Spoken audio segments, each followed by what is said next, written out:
Hello, Paper and Glam readers.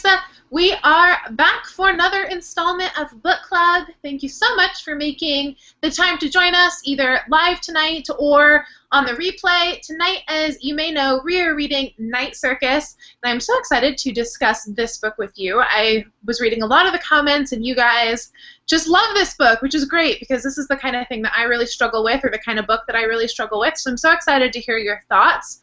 Maybe we can make a fiction lover of me yet. That would be amazing. So yeah, we are going to go ahead and start with an icebreaker, which is a circus-themed icebreaker, thanks to Katrina.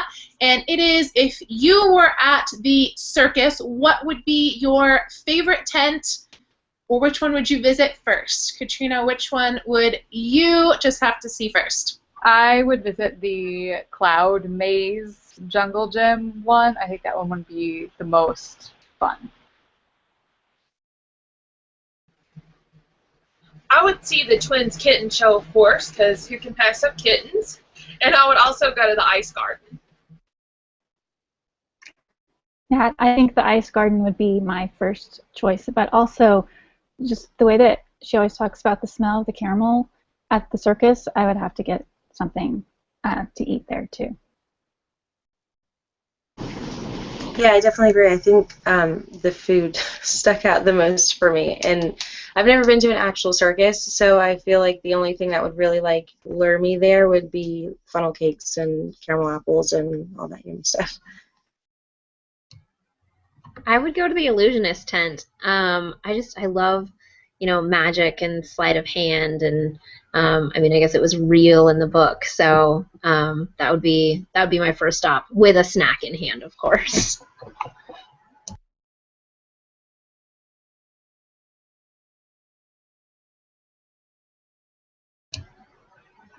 Cindy, where would you head? Yeah. So I was just talking to myself.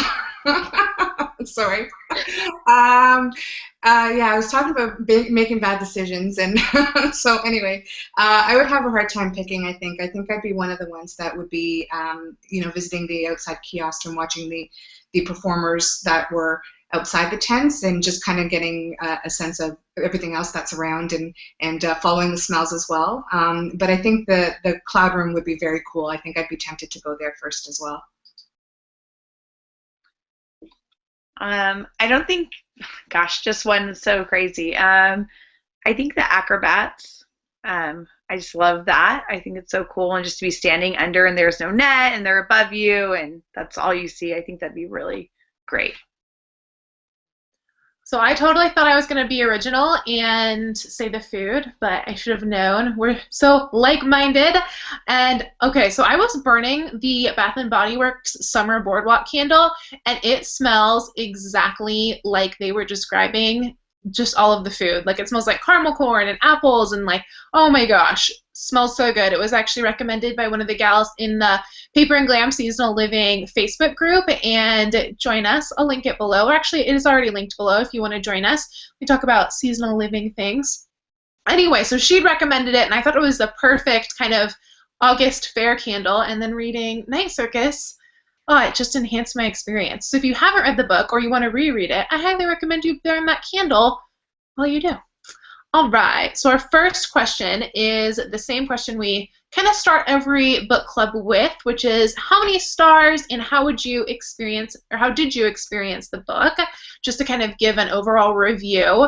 So like I said in the intro, this book, I really, really struggle with fiction, specifically really, really intricate fiction, because it's hard for me to kind of turn off my brain and read it. I only made it halfway through, so I have to use my mulligan on this month's book, but I am going to finish it. I always finish my books. But it was just, I recognize it was so incredibly well written, and I feel like half of it went over my head, so I'm looking forward to being enlightened.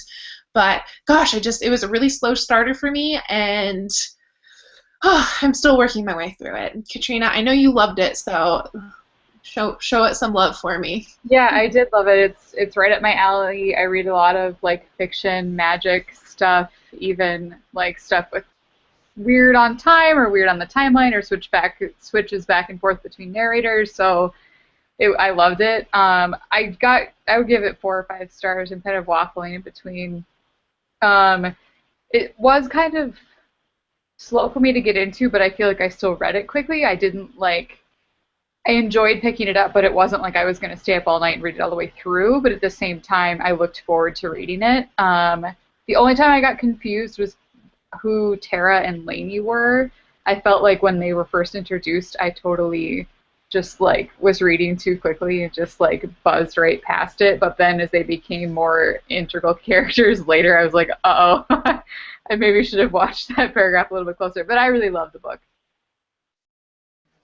I gave it 5 stars. This is really in my wheelhouse. I'm like Katrina. I love anything that's fantasy about witches, magic. I don't care that it switches timelines. It took me a little bit too to kind of get going, but once I got going, I was like, yes, what's going to happen? What are we going to have, a love story? Are we going to have a tragedy? What's going to happen? I'm dying to know. I think I would give it, I'm going to say 4 stars. I really like her writing style. I like a lot of the elements of the book. I like the way that it switches perspectives and time and all that stuff. I enjoyed the story. It wasn't a super compelling story to me, though. Like, it wasn't like I had to keep reading and figure out what happened next. But I thought it was good. It is not my, I guess, first pick in fiction, this genre, but if it's well written, I can get into a lot of stuff that I'm not normally, and so I think that made it easier, even though like the story wasn't super like intense and like I had to know what was going on. The way that it was written still drew me in, even though it was kind of slow at times. I have a hard time rating it just because like everybody else kind of has a common theme. It was really hard to start and really want to get into. It started out as doing it because it was for book club, and I was like, okay, I've got to at least read a couple chapters. And then right as I got to the point where I was like, okay, once I get to this point, maybe I'll fall off a little bit. But then it started getting interesting, and then I really, really enjoyed it. There were some points where I not necessarily stayed up super late, but I did kind of say, okay, I'm going to stop at this chapter, and then I'd go, okay, maybe one more chapter, okay, maybe one more chapter, and then I really enjoyed it, and then towards the end it kind of like fell off again to me. So I'm in between 3 and 4, so I'm going to just nail it at like a 3.5 for me. I think, I'm at a solid 4. It's, again, like Katrina and Hayden said, totally in my wheelhouse. This is what I read. I love fiction, I love magic, and I loved the twists. I loved some of the ambiguity, like you weren't quite sure what we were talking about, and there was, a lot of like, alluding to things.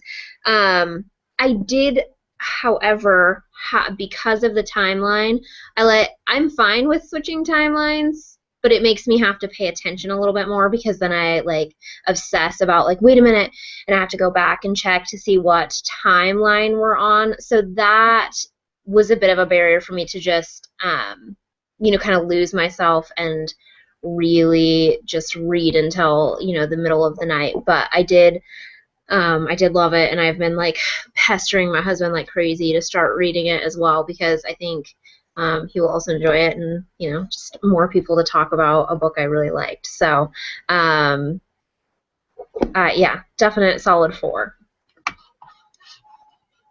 Yeah, I echo everything Sarah just said about the time hopping. That kind of makes me have to pay really close attention as well to sort of connect the dots. I found the book really, very much Harry Potter meets Willy Wonka meets The Wizard of Oz meets Romeo and Juliet. It's kind of everything all in one. I gave it a 4-star. I do think that it's the kind of book that you either have to pay attention the first time you read it, or you might have to give it a second go to fully appreciate everything that's happening.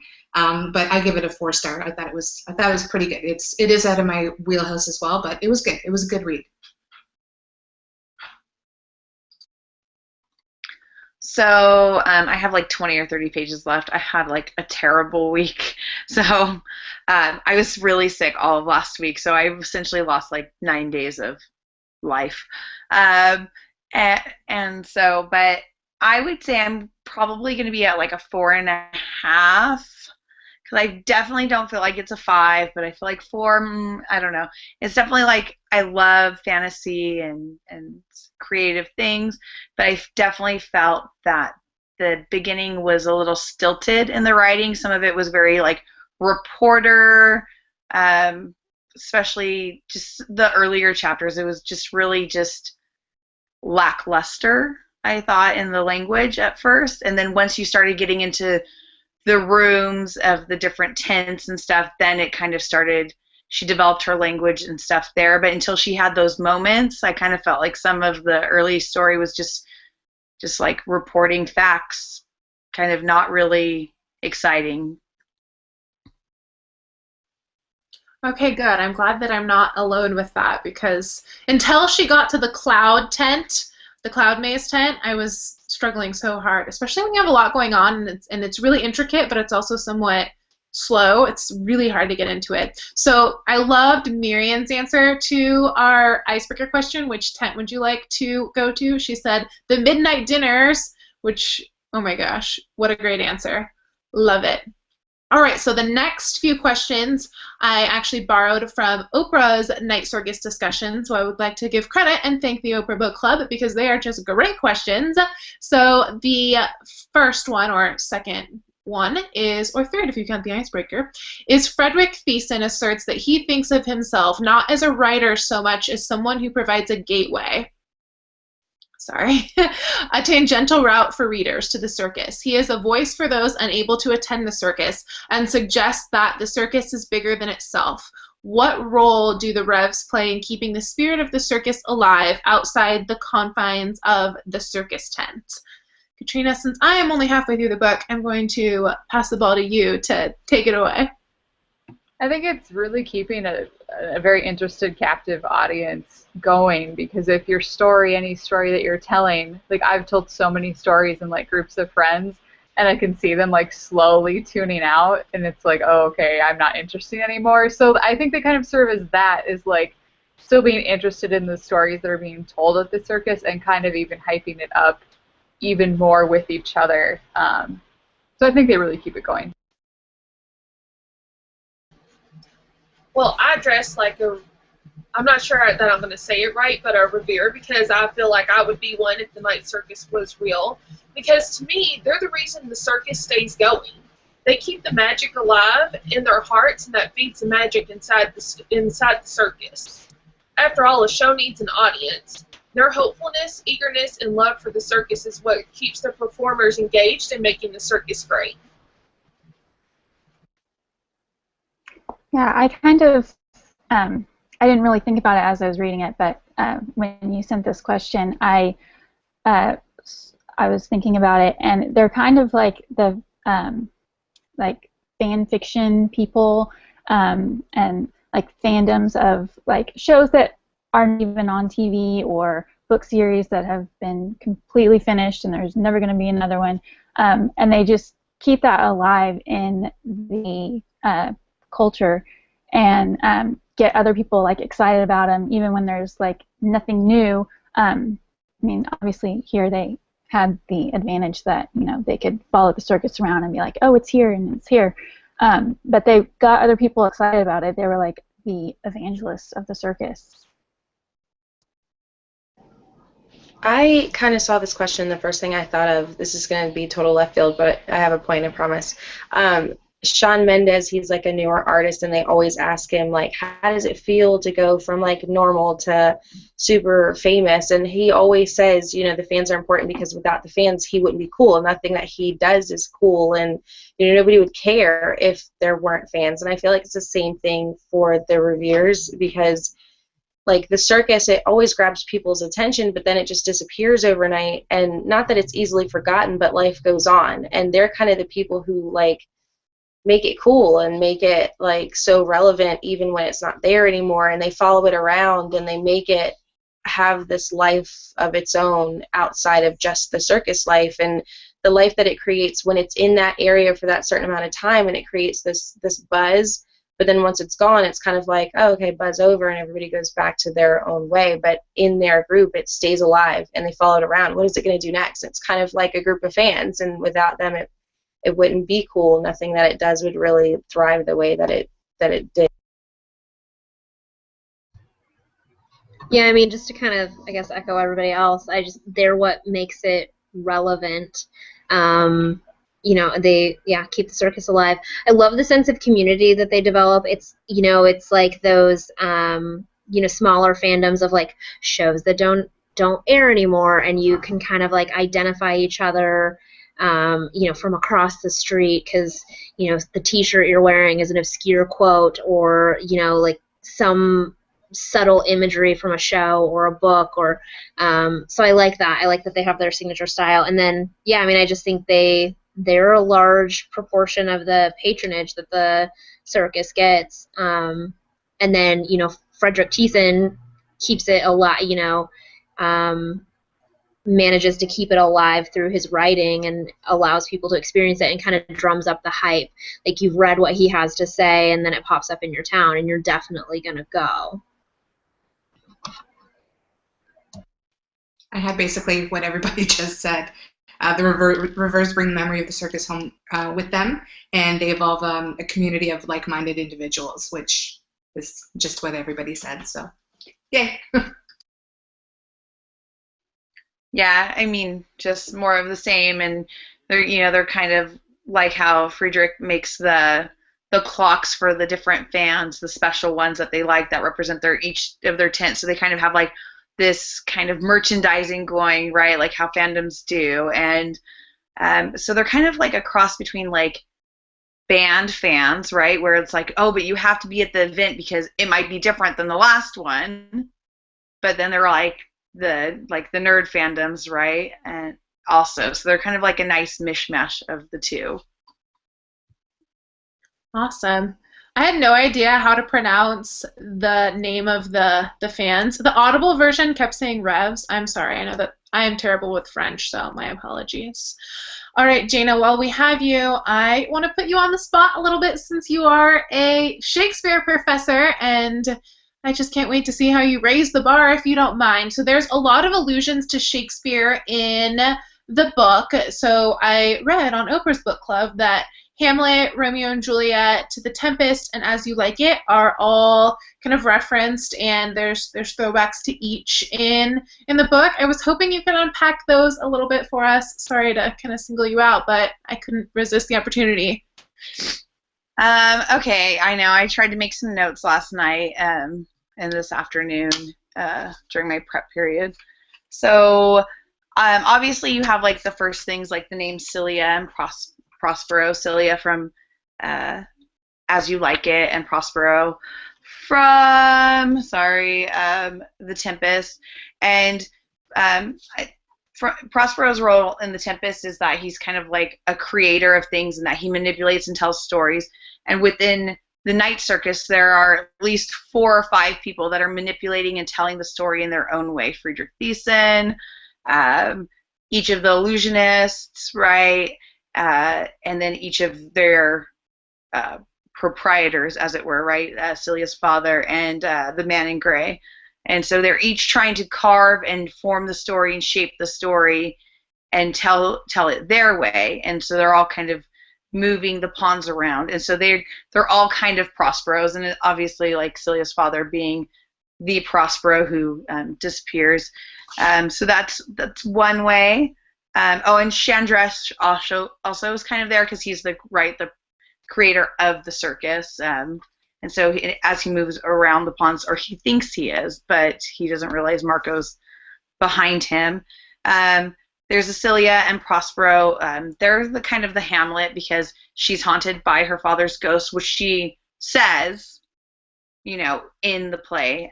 So she's kind of like the Hamlet character. Celia and Marco could be lots of different romances. Romeo and Juliet, of course.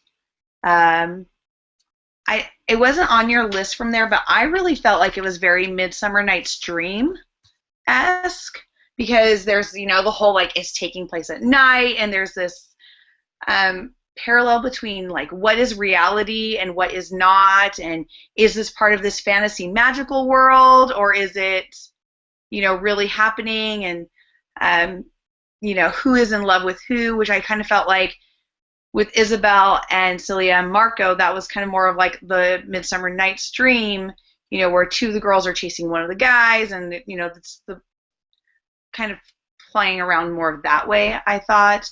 I'm sure there's like a ton more. Let me see. Trying to read my scribble. I left some of my notes in my class. I also thought that like Measure for Measure had some of it, because discrepant awareness is really big in Measure for Measure, which is essentially like the ultra academic term for dramatic irony, where as the reader we know different things are going on, but not until part of the way through do the characters start seeing them. Like, we always know who are the opponents, but they don't always know who each other are. And so discrepant awareness, which is in pretty much all of Shakespeare's comedies, is definitely a huge thing that kind of plays within their competition.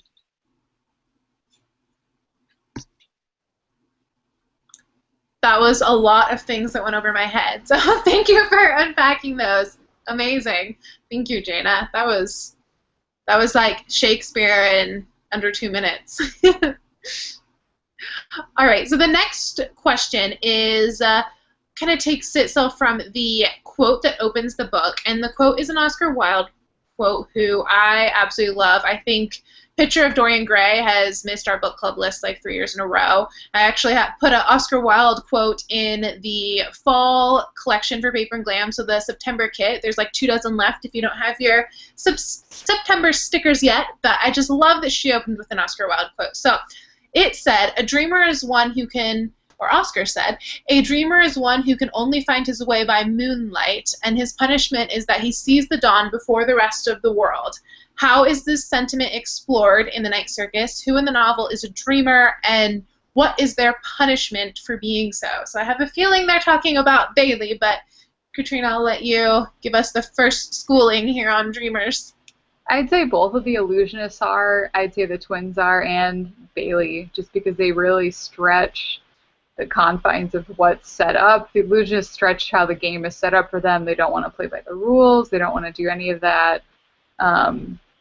And their punishment is being in whatever realm they're in. And then obviously Bailey, with him now being in charge of the circus. So I'd say all of them, but I don't think that it's a punishment, but it's not at the same time. I think it's one of those that if it's your passion and you're dreaming about it, then how is it a punishment to you too? So I'm kind of on the fence, but that's what I think.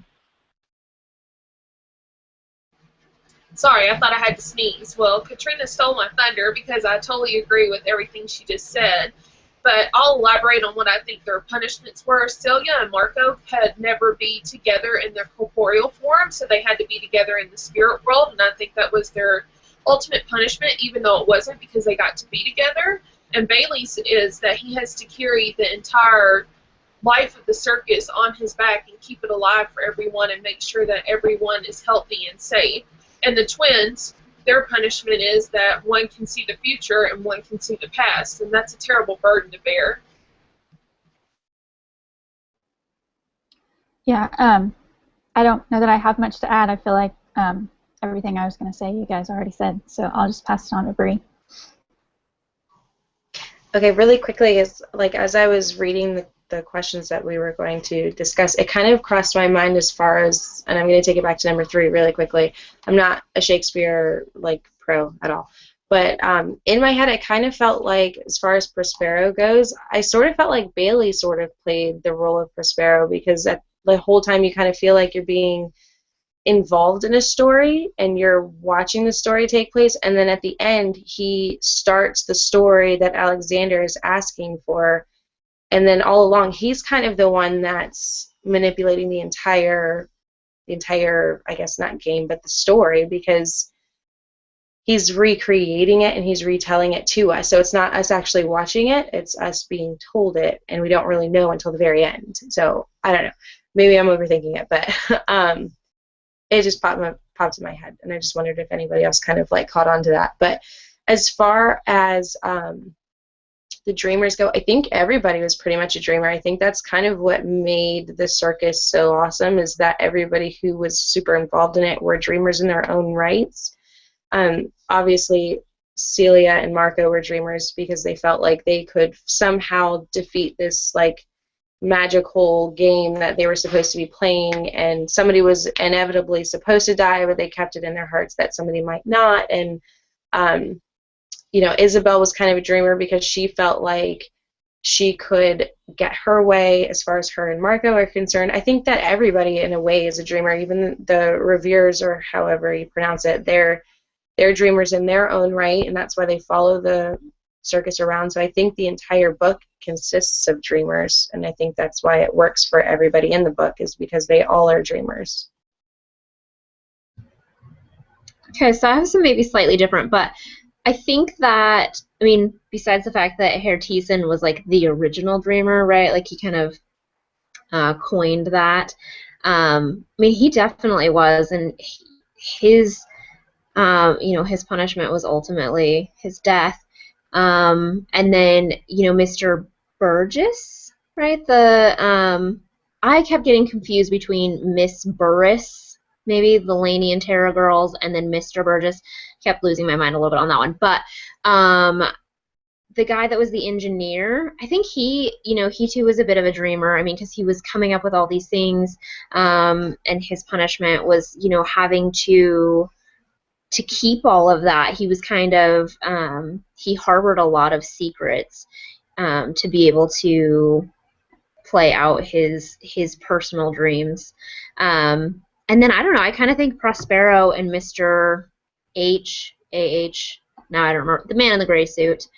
I mean, they were kind of, it's kind of, you know, dreamerish to think they kind of know the pattern and what kind of destruction their game plays out, yet they continue to enter into the game and change it. I don't know, with maybe they're anticipating a different or an eventual concession from, you know, one of them, and it's never going to happen.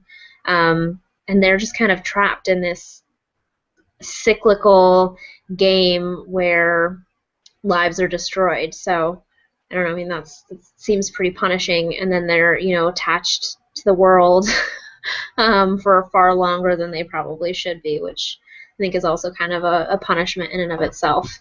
I don't know, could be way out in left field. What do you think, Cindy? Oh, if you're in left field, I'm even in the outfield, I'll tell you. I kind of took it in a different direction as well. I think to be in that kind of environment, I think you need to be a dreamer. So I think everybody, to some degree, it would be a dreamer. I think the people of the circus knew that it was true, legitimate magic that was happening, versus the patrons of the circus who believed that it, you know, believed to some degree, but had the luxury of doubt.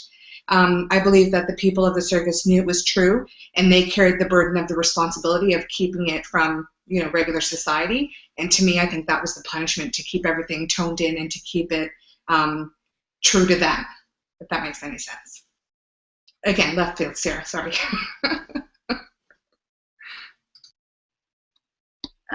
Yeah, I think most everyone in the entire book is a dreamer, with the exception of Bailey's family, his parents and his sister. But even his grandmother's kind of a dreamer, because she's like, go do what you want to do. It's up to you. You do what you want to do. And, you know, kind of like you need to be in control of your life. And although no one has exactly complete control in the story, you know, there's that semblance that if you have a dream, you can go after it. And his sister's like, oh, the circus is baby stuff. You know, she's not going to go. And he knows that. And so I think that, with the exception of those handful of characters, everyone's a dreamer. But I think one of their punishments is kind of that anonymity from the rest of the world, from the patrons. You know, when they're doing what they do, everyone's watching them, but nobody recognizes them otherwise. And so they kind of have like a difficulty making those connections. They're all connected because of what they're doing, but at the same time, the depth of their connections, you know, is a little bit more difficult to get into. And then when they do make those deep connections, they're kind of ill-fated.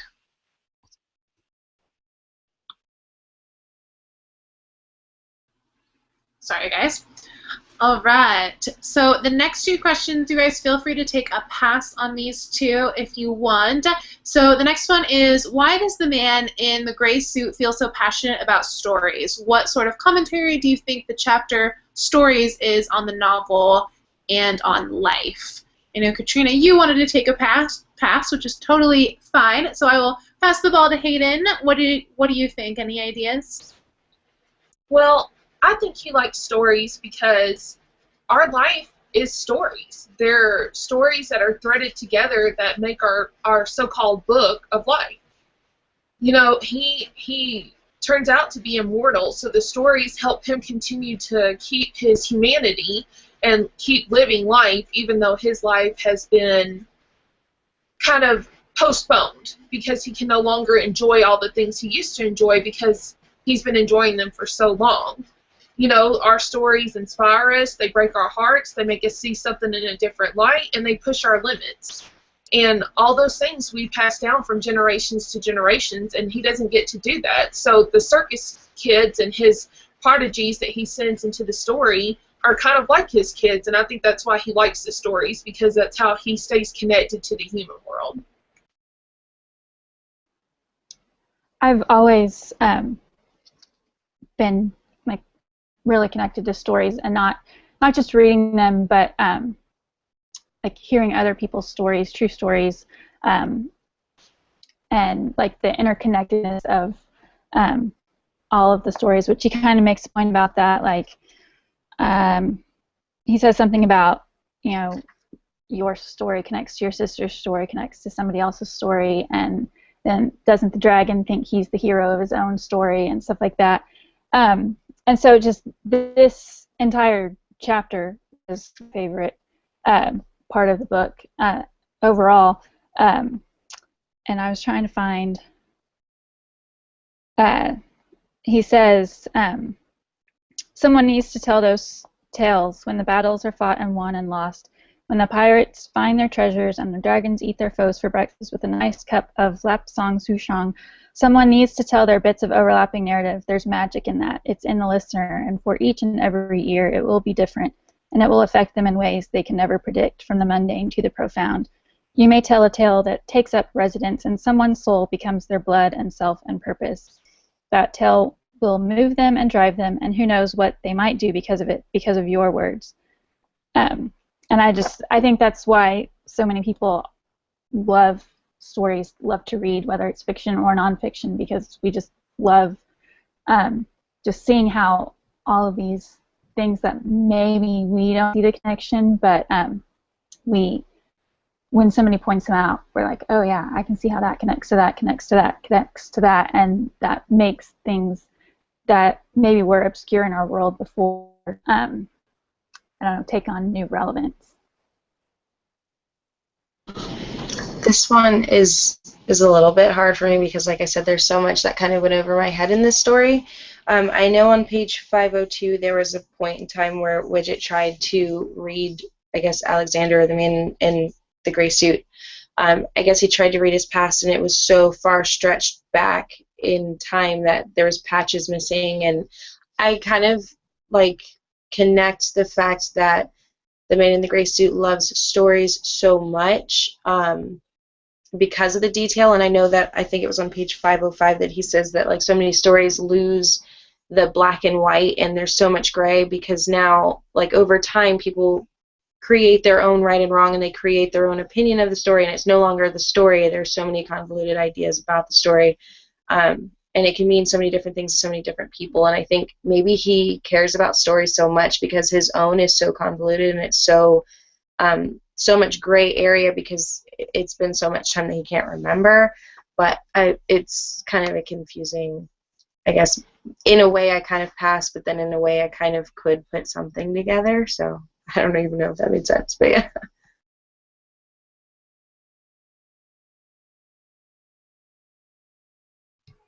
I'm passing, so that's all you, Cindy. It's okay, I was talking to myself again. It's time to go to bed. Anyway, Erica quoted my exact quote that I was going to use, just about the stories. I think to a certain and again, playing in left field, I think to a certain degree, I think the stories maybe represent life and how everybody chooses to live it differently, and everybody tells their story a little bit differently, and my story is going to be, the way I tell my story is going to be different than someone else maybe living a similar life or trying to tell the same story. I think it's symbolic in that way to a certain degree. I can also take it in a different direction that, everybody does love stories. We love to read. These are stories. We love to hear verbal stories from our past, family, friends. We love to hear something that happened yesterday, someone telling the story of that event that happened yesterday. So I think it's all-encompassing, and I think that really you can kind of take it to fit what resounds in you.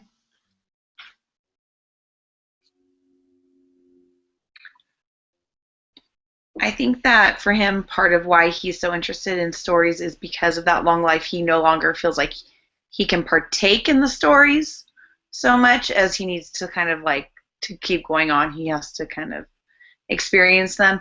But while Bree was talking, it made me think of, because she was talking about how the being written down and retold, and the story changes and it's interpreted, and sorry, I'm going to totally geek out on you.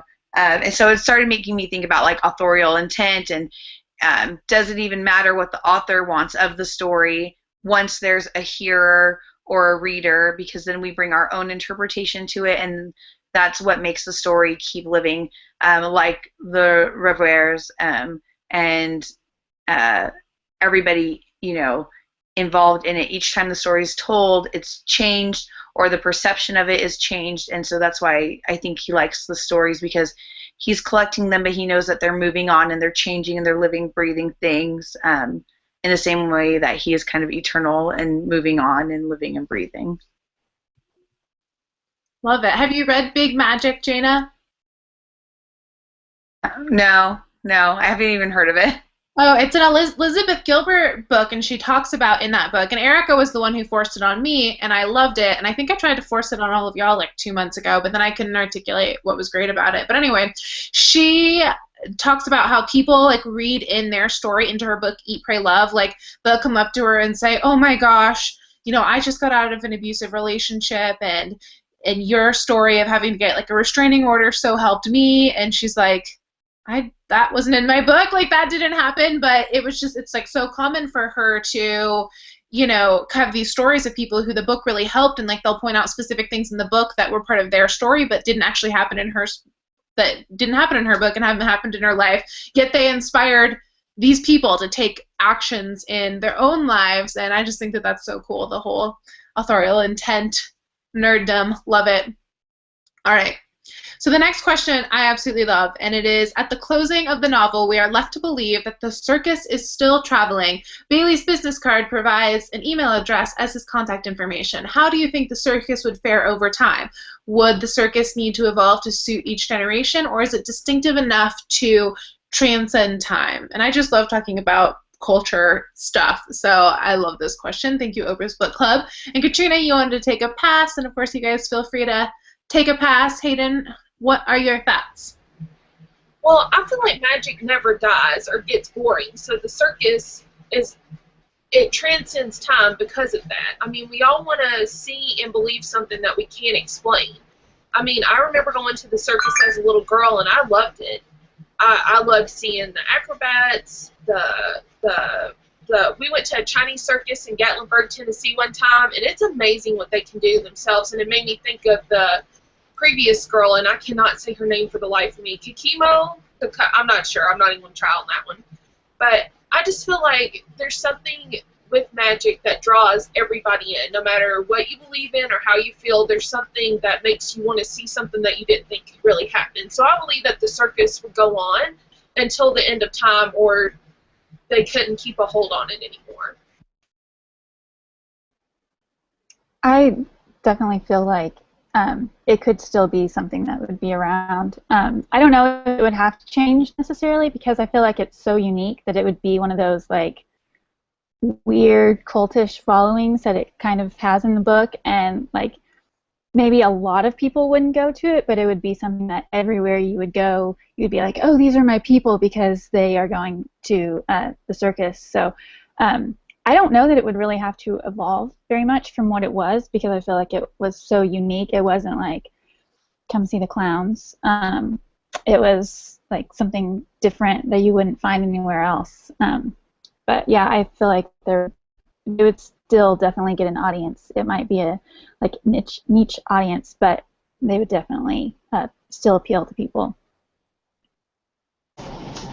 I definitely agree with that. I think the only thing that would have to evolve, obviously, is like contact information. Like you get phone numbers and cells and like emails, and eventually down the line like Facebooks and Twitters and stuff. But I think the magic of the circus is the fact that it is so exclusive.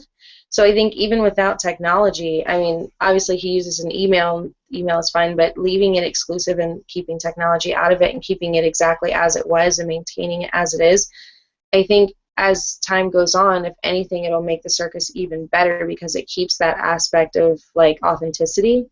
So I think it should stay the same and not evolve too much because it might lose its place in the world as something so unique. Okay, the fact that this circus smells like anything besides animal excrement makes me think it is going to endure for ages. I was the kid that was like, nah, I'm going to pass on the circus because I can't handle the smell, and let alone I would not be eating at a circus. So I think I only went once, maybe twice, because my mom was like, this is great, childhood experience. It was not for me. So I would totally be lined up at the door for this circus because it just seems so clean and so nice and not the circus that ever came here. So yeah, and I think it could totally just exist as is because the magic of it just kind of transcends. And then the reviewers, revs, no French for me either.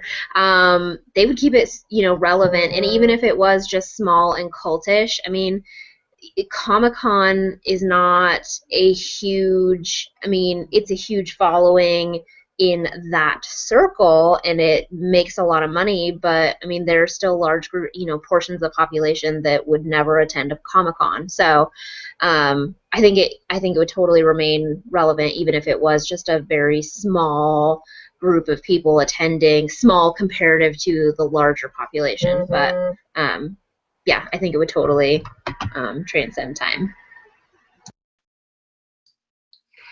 Maybe I think I might be looking at it from too literal a perspective, but I think it would have to evolve. I mean, if they're talking in the book about how they had to kind of dumb things down so that it would be more believable. They had to make it look like it wasn't as authentic as it really was. How would they get away with that today, with technology being the way it is?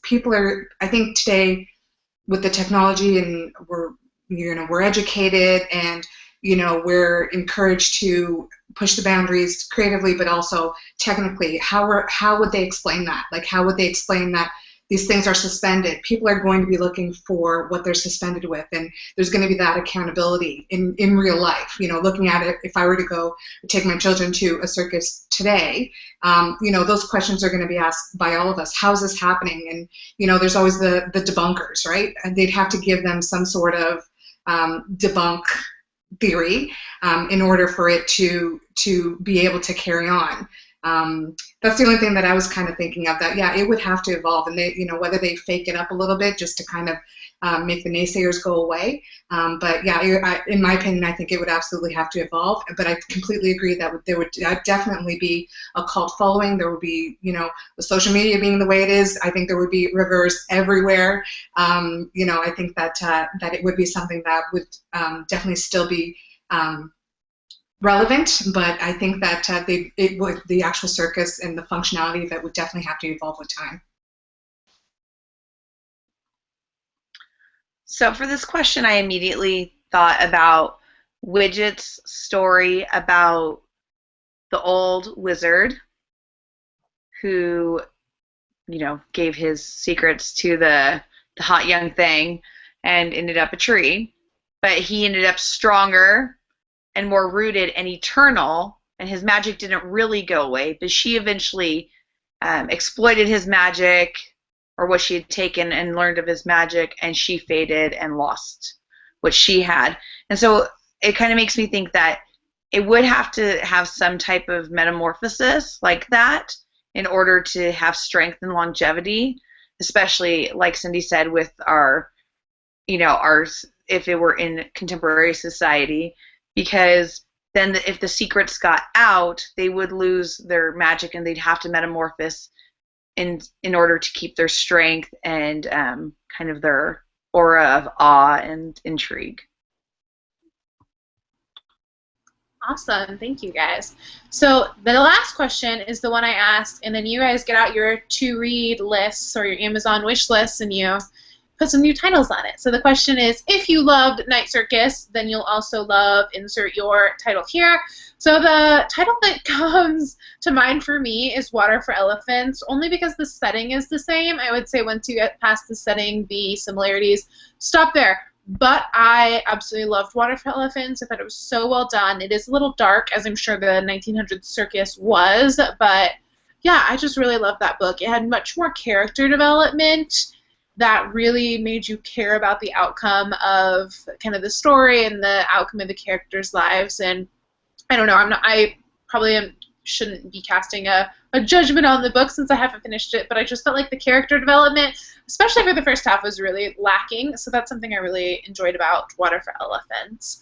Katrina, what do you think would be a good follow-up to the Night Circus? I almost said Water for Elephants.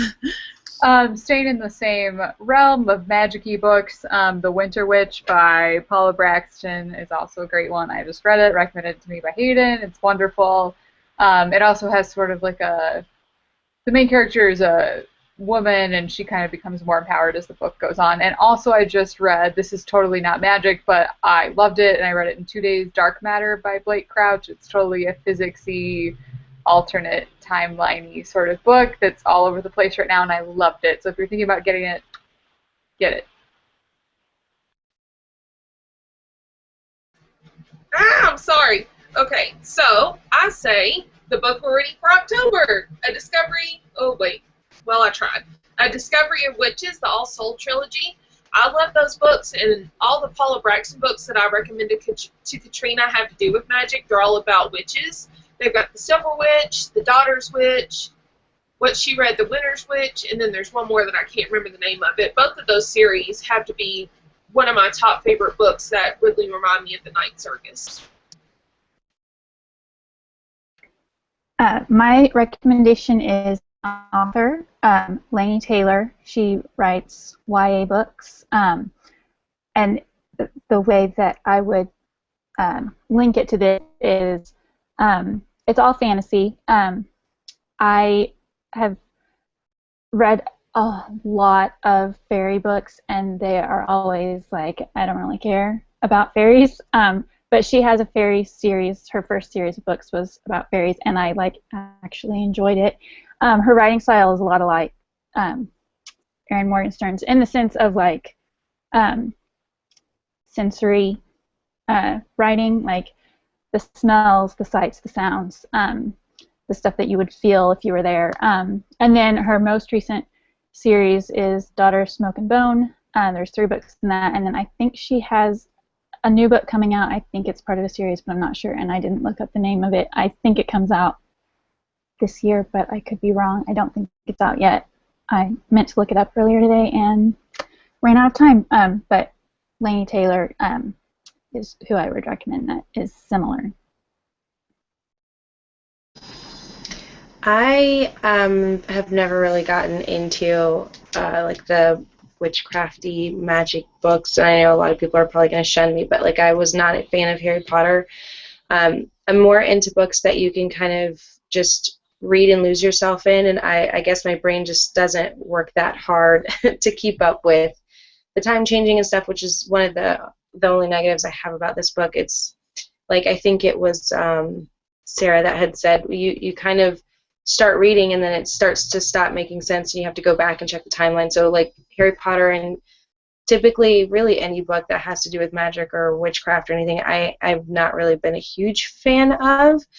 So the only book that I can kind of think of that I've read that reminds me anything of it is going off of the forbidden love aspect, and it's a book called The Soldier's Wife by Margaret Leroy, I believe is the woman who wrote it, and it's really just piggybacking on the forbidden love aspect of this book. You have two sides that aren't supposed to be together, and there's a lot of things that aren't supposed to happen, and so many reasons why they shouldn't love each other, but they do, and that kind of thing. So if you're into that kind of thing, then I think that you would enjoy that book. But as far as like the creative, magical aura of it, I don't have a good suggestion for. Well, since Hayden took my recommendation, I've been scrambling trying to think of something. Maybe, because along the magic lines, I read the Healer series, and I should have looked this up before I started talking. Who is it by? Oh, Maria V. Snyder. That's who it's by. She has a couple of series. I haven't read all of them. I think I read the Healer series, which is awesome. And, I mean, it starts with the Healer, I think. Crap. I'm going to look it up and I'll message you, Lisa Marie. Sorry. And then, what? Oh, and then there's like a glass one and a poison one. I haven't read them all. But they're really good, quick. I think they're YA. But my initial thought was if you liked the Night Circus, you're going to love October's Read, and all three of them are phenomenal. So, but those are my recommendations. I'm like Bree. I didn't used to do a whole lot of fantasy reading, so I was at a little bit of a loss. But one book that kept coming to mind was The Never-Ending Story. And that's going way back in my day, reading that and even watching the movie. But that's kind of what it reminded me of a little bit with, the love story and the unlikely hero and that kind of thing. So I think that would be a good read if fantasy kind of interests you. That's the one that I could think of. So mine is, I think Big Fish is definitely great, and it is a novel. But if you don't want to spend the time to do the novel and you just want some instant gratification like Night Circus, then I definitely recommend the Tim Burton film of the novel because it's fantastic, and there's a circus and there's some magical elements and it's kind of realistic and you don't know what's real and what's fake, and there's storytelling, and so Big Fish is definitely like one of my all-time favorites. Excellent recommendations. Now that you want to go out and buy all of the books, I apologize for that, but it's part of the fun.